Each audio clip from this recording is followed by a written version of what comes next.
তুমি কোথায় বসবে? মাঝখানে বসবে? ওখানে হাত দিও না, ময়লা। তুমি এখন কোথায় যাচ্ছ? চলো আমরা রিক্সায় যাই। আচ্ছা আচ্ছা, ঠিক আছে, শোনো, রিক্সায় যাবে? তাহলে কিসে যাবে? বাইকে যাবে? বাইকে কোথায় বসবে? মাঝখানে বসবে? রিক্সায় যাবে না? তাহলে চলো সিএনজিতে যাই।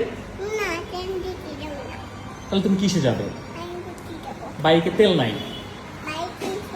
না না না, চলো রিক্সায় যাই। আচ্ছা আচ্ছা, শোনো, তাহলে কিসে যাবে? বাইকে যাওয়া লাগবে। বাইকে গেলে কোথায় বসবে? শোনো, মাঝখানে বসবে কিন্তু, ঠিক আছে? বাবা আর মার মাঝখানে তুমি বসবে। হ্যাঁ, আম্মু, আচ্ছা ঠিক আছে, আম্মু আর আব্বুর মাঝখানে বসবা তুমি। ওকে? দুষ্টু করবা? দুষ্টু করলে কিন্তু নিয়ে যাবো না। তাহলে বলো, বাবা আমি দুষ্টু করবো না। দুষ্টু করলে বাসায় রেখে যাবা, ঠিক আছে? তাহলে চলো। ওকে। বাবা